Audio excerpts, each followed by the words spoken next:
আসসালামু আলাইকুম ভিউয়ার্স, আশা করি ভালো আছেন। আমিও আলহামদুলিল্লাহ ভালো আছি। আমার আজকের রেসিপি গরুর মাংসের ঝাল ঝাল কষা ভুনা।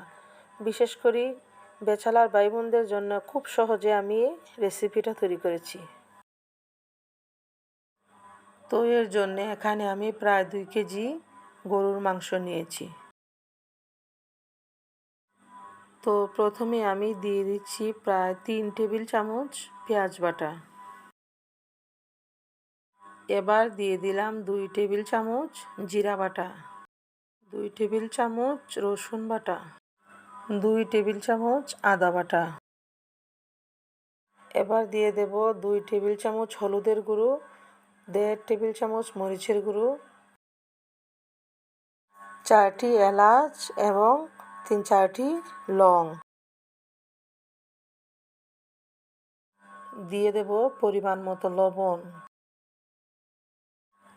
এখন 4টি তেজপাতা ও এবার পরিমাণ মতো তেল দিয়ে দিলাম।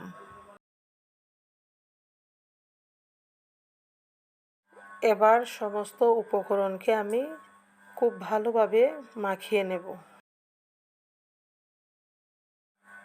মাখানোর পর আমি প্রায় আধা ঘন্টার জন্য ঢেকে রেখে দেব।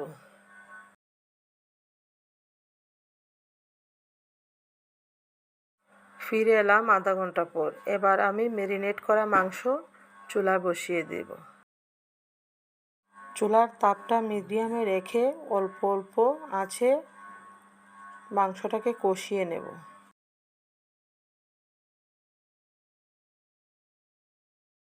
এখানে আমি আর এক্সট্রা কোনো পানি ইউজ করব না। মাংস থেকে যে পানি বের হয় তা দিয়ে আমি মাংসটাকে কষিয়ে ঝাল ঝাল করে রান্না করে নেব। ঢাকনাটা সরিয়ে এখানে আমি বারবার মাংসটাকে নেড়ে চেড়ে দিচ্ছি যেন কোনো ধরনের পোড়া না ধরে। ভিউয়ার্স, মাংসটা কষিয়ে আমি প্রায় 35 মিনিট ধরে রান্না করছি যেন মাংসটা নরম হয়। যে কেউ এই সহজ পদ্ধতি অনুসরণ করে মজাদার এবং সুস্বাদু করে গরুর মাংস রান্না করতে পারবেন।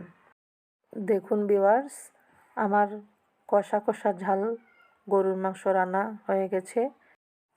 আমার এই রেসিপিটা কেমন হয়েছে প্লিজ আমাকে কমেন্টস করে জানাবেন। আপনাদের কমেন্ট আমার প্রেরণার উৎস। আমার এই রেসিপিটা যদি আপনাদের ভালো লেগে থাকে তাহলে প্লিজ রেসিপি বা ওহিমম চ্যানেলটিকে সাবস্ক্রাইব করবেন এবং পাশে থাকা বেল আইকন প্রেস করে নিত্য নতুন ভিডিও পেতে আমার পাশেই থাকবেন। আল্লাহ হাফেজ।